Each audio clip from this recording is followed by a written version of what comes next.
Assalamualaikum warahmatullahi wabarakatuh.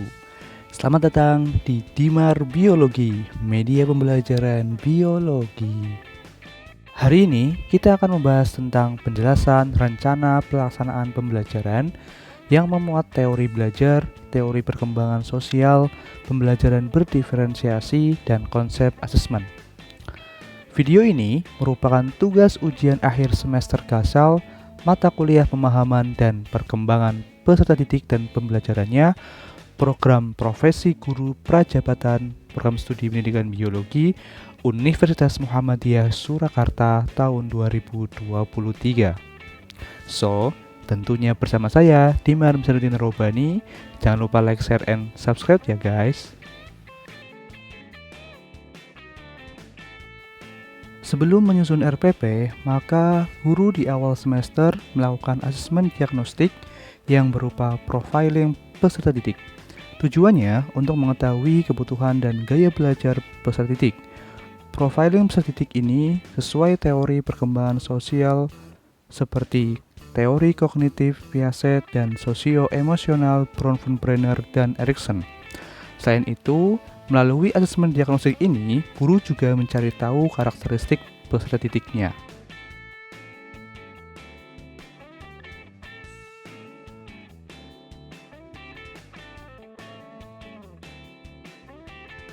Kompetensi dasar atau KD yang digunakan adalah 3.8 dan 4.8. Dari KD tersebut kemudian diturunkan menjadi dua indikator pencapaian kompetensi, yaitu indikator 3.8.1 tentang menganalisis gangguan atau kelainan struktur dan fungsi jaringan pada organ-organ sistem pernapasan manusia. Kemudian indikator 4.8.1 membuat hasil analisis tentang kelainan struktur dan fungsi jaringan pada organ-organ sistem pernapasan manusia dengan berbagai jenis media. Selanjutnya, tujuan pembelajaran. Tujuan pembelajaran dibuat dengan rumus ABCD. Adapun tujuan pembelajaran adalah 1. Melalui kegiatan mengamati video, podcast, dan artikel, peserta didik mampu menganalisis gangguan kelainan struktur dan fungsi jaringan pada organ-organ sistem pernapasan manusia dengan teliti. Yang kedua, setelah melakukan pengamatan literasi digital, peserta didik dengan bimbingan guru mampu membuat hasil analisis tentang kelainan struktur dan fungsi jaringan pada organ-organ sistem pernapasan manusia dengan berbagai jenis media secara gotong royong.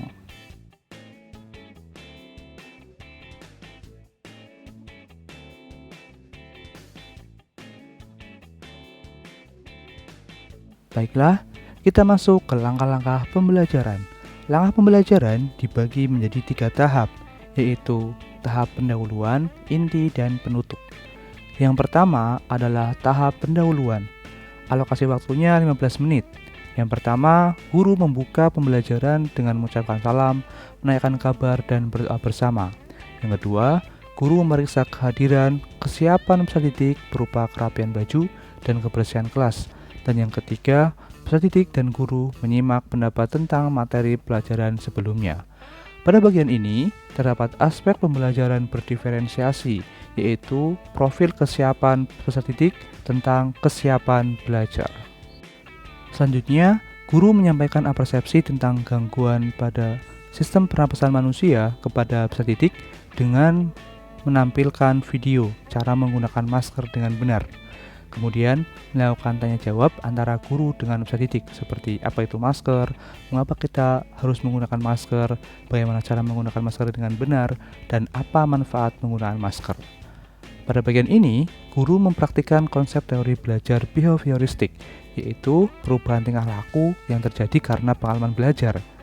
Dari teori ini juga, proses pembelajaran dapat diartikan sebagai stimulus dan respon. Guru memberikan stimulus berupa penayangan video penggunaan masker, sehingga peserta didik akan menganalisis maksud dari video tersebut yang dikaitkan dengan pembelajaran sebelumnya tentang sistem pernapasan. Guru mengharapkan peserta didik akan dapat merespon dengan jawaban materi gangguan sistem pernapasan, dan jawaban peserta didik itulah yang termasuk ke dalam perubahan tingkah laku.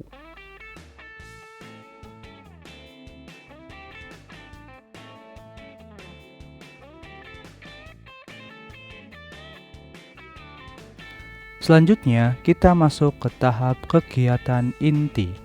Yang pertama adalah sintaks 1 dalam PJBL, yaitu mengajukan pertanyaan mendasar. Guru menyajikan permasalahan dengan menayangkan media pembelajaran.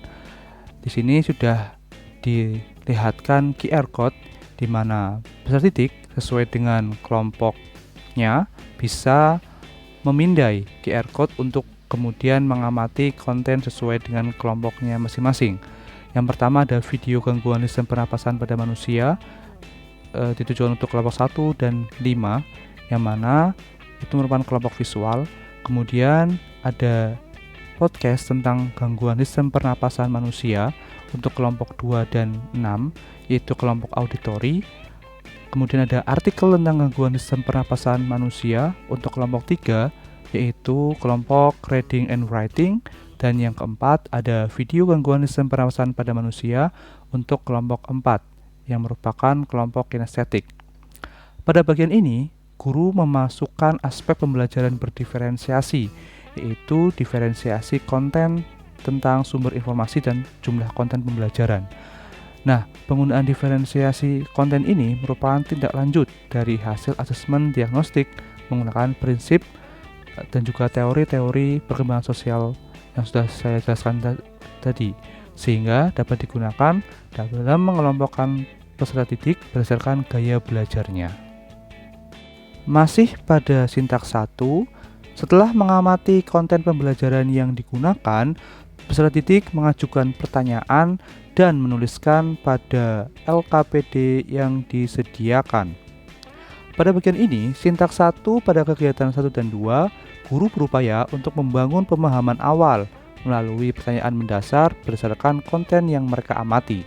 Hal ini sesuai dengan teori belajar konstruktivisme, yaitu belajar lebih mudah dipahami oleh manusia karena manusia membangun dan mengembangkan pengetahuan berdasarkan pengalaman-pengalaman yang telah dilewati atau pemahaman awal.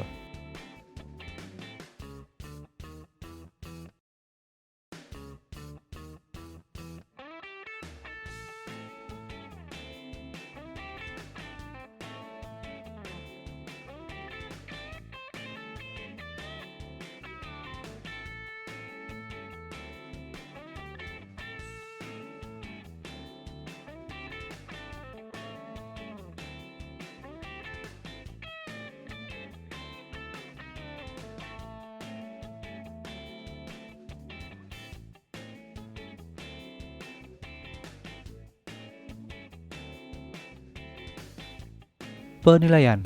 Ada beberapa penilaian yang dilakukan. Secara umum, terdiri dari penilaian formatif dan sumatif.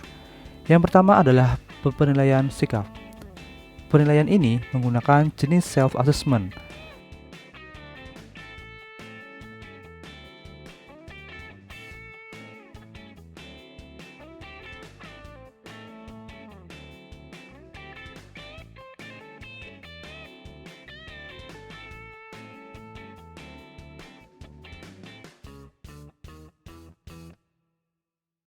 Selanjutnya, penilaian keterampilan. Jenis penilaian ini adalah performance assessment, yaitu jenis assessment yang menyuruh peserta didik agar dapat melakukan demonstrasi bersamaan mengaplikasikan pengetahuan. Dalam hal ini, guru menggunakan penilaian keterampilan presentasi.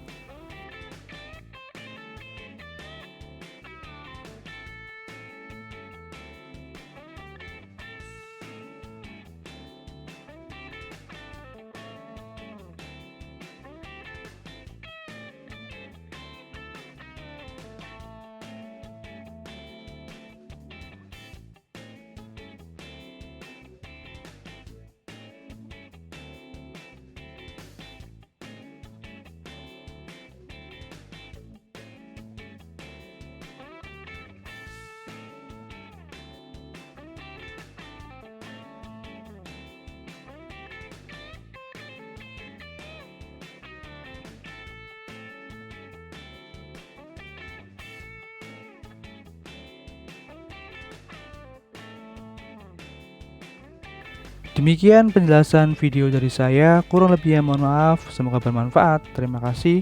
Wassalamualaikum warahmatullahi wabarakatuh.